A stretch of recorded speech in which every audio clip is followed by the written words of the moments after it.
Hi guys, welcome back to my channel. So today we are doing a will I buy it video. Products are just dropping willy-nilly as usual, so we're here to talk about it. We're here to talk about what we love, what we have got our cheeky little eyes on, and what we are skipping, passing on, don't need in our lives. So as always, this information comes from these amazing Instagram accounts, which is where I get all of my makeup and beauty tea and news and hot goss on all the upcoming makeup releases. These are just where it's at. If you want to know about the new releases like I do, then these are the accounts to follow. So let's get started. First up, we have to talk about it. We've got to talk about it. It's the elephant in the room. It's the Pat McGrath Divine Rose 2 collection. I posted about this when I first saw it was coming. It's launching today. In fact, it will have already launched by the time this video goes up. So what am I getting? What have I got my sneaky little eye on? Obviously, I don't need Divine Rose 2. I already own her. Absolute ride or die, love of my life. Just glorious. Very, very happy that lots of you are going to get your hands on the pink packaging, which I know so many people missed out on, and I nearly did myself.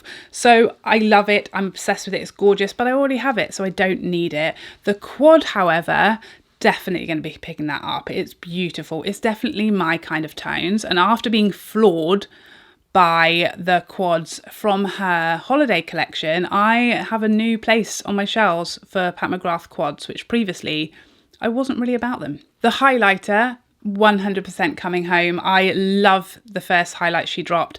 I do wish that she'd come out with a slightly different shade, because this is again a pinky tone, which her original, although it was called champagne something, is definitely pink.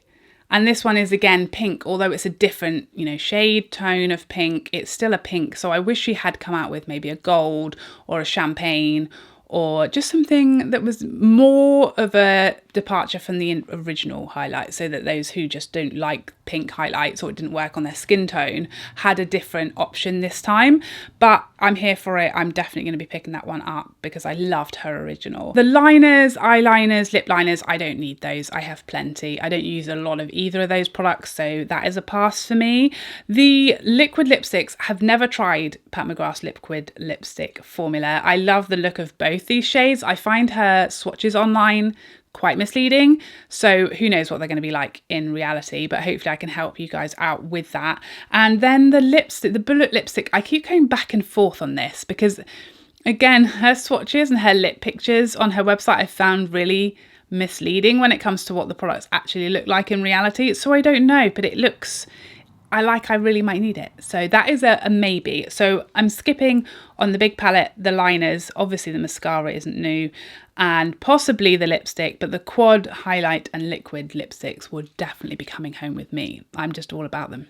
Next up, this is a little way away for us. From what I've seen on Clé de Peau's Instagram, I think they were saying this was going to be launching in July, but they're already teasing us, and I'm hoping it's going to be one of those that accidentally drops somewhere early and we can get it earlier. But this is the Radiant Fluid Foundation Natural. So I reviewed the Radiant Fluid Foundation Matte, such a long name, previously, and I liked a lot about it. I liked the coverage, I liked the application, I like the flawless smoothness, I love the wear time, but it's just a bit matte for me, for my taste. I also couldn't get a great shade because they seem to have released less shades here than they did in the US. So this foundation has a more natural finish.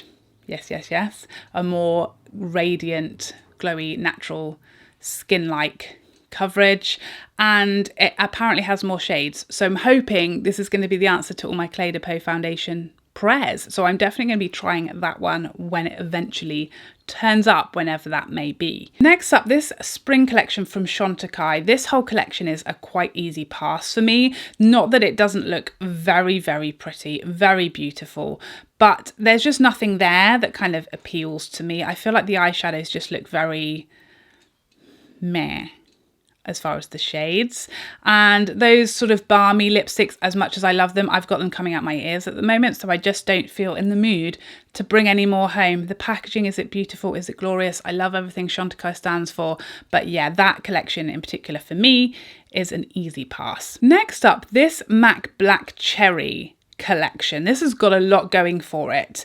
Those extra dimension blushes, I bought every single one when they first came out with that formula, and I loved them for a long amount of time, but I just don't use them anymore because they're just too shimmery for my taste now. So I feel like those, as much as I think they're gorgeous and I can appreciate them, I just know that I won't use them because I don't use the 10 that I already have.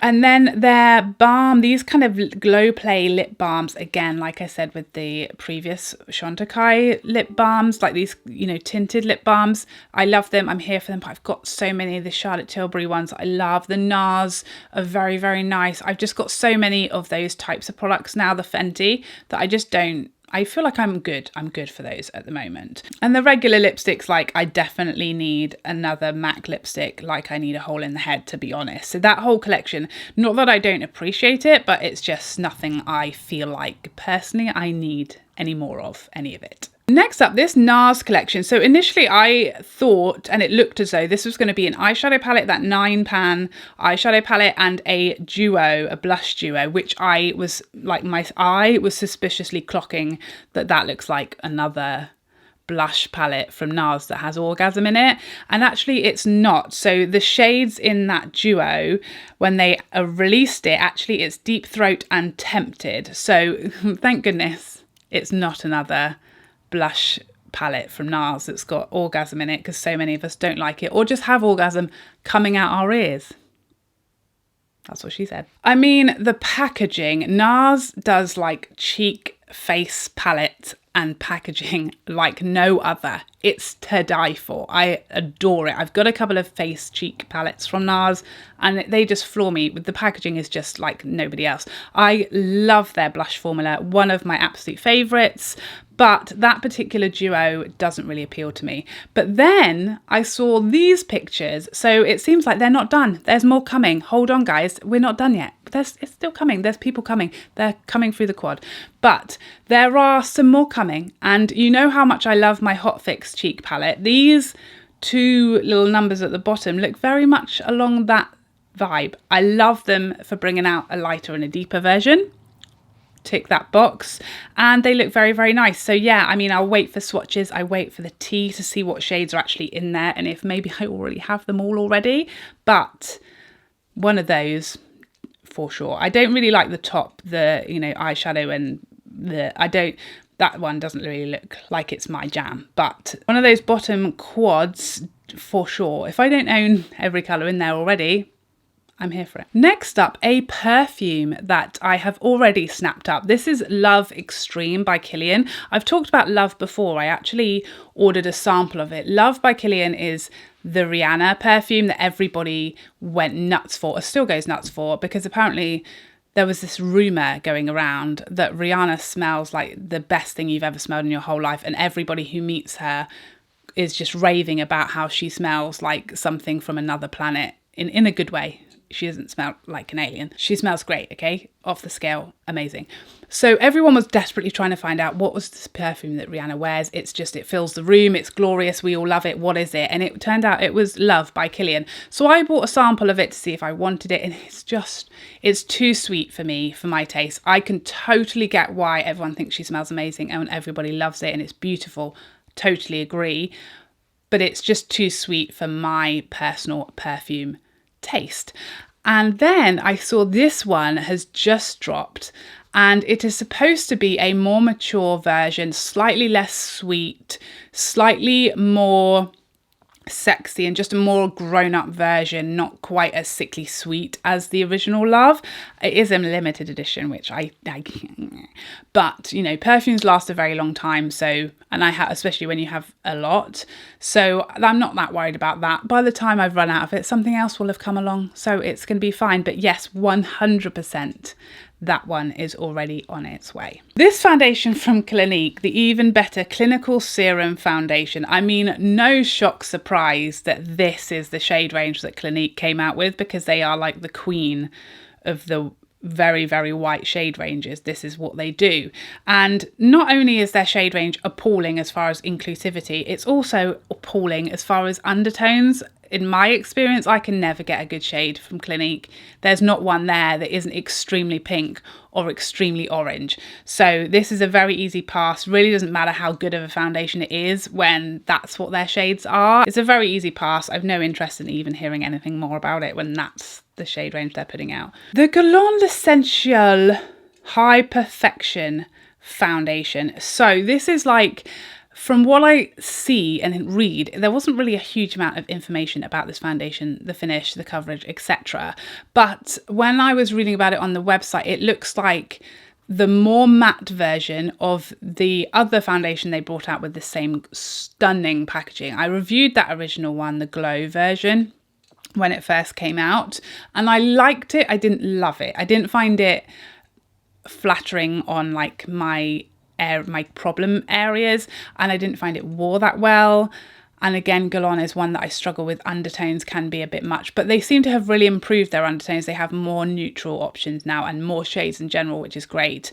So I think that would be okay. But honestly, because I didn't love the original glowy version, I'm definitely not going to love the more matte version. So that's going to be a pass for me. I watched Morgan Turner's review on it. She did a great review and a comparison of the two. And because, you know, it is just a more matte version of the glowy one, which clearly I'm going to prefer the glowy version. So if I didn't love the glowy version, then I'm not going to love the matte version, am I? So that's a pass. It's a pass for me all day. Next up, Oryx. So this is Samantha Ravndahl's brand. She released a range of, I want to call them like glow boosters, you know, a bit like the Charlotte Tilbury Hollywood Flawless Filter, the Nars Glow Booster, that type of product. A liquid highlighting lotion. Let's say that. That'll do, you know what I mean. So it's the type of product that you can just go on bare skin as like a filter, or you can use it as a highlight, or you can mix it with foundation to make your foundation glowier. It's one of those, you know, we love to see it, those versatile mixing type of products. And she also, so she has those in lots of different shades, and then she brought out some eyeshadow duo pot. So it's a cream and a powder in one pot, a bit like the Tom Ford version. So those were her first two products. They looked gorgeous. Gorgeous. They look like, to me, kind of the perfect halfway house between the Nars and the Charlotte Tilbury. I did a comparison of those two when the Nars one first came out. The Nars is like not glowy enough to really do anything for me, and the Charlotte Tilbury can be like too metallic, and it also has a bit of a funky packaging, the fact that it's got a wand and not a pump and things like that. So this looked like it might be the perfect between of those two products. And the eyeshadow duos also looked stunning, and there was one in particular that really caught my eye because it looked really different as far as the shade. So it was the shade Ego was the shade that I was interested in. That was what I was going to pick up, but when I went on her website on launch day and I put the Glow Luminizer and the cream powder eyeshadow duo in my cart, the shipping was $25 to the UK, and it doesn't cover taxes or anything else. So I would have had to have paid $25 for shipping,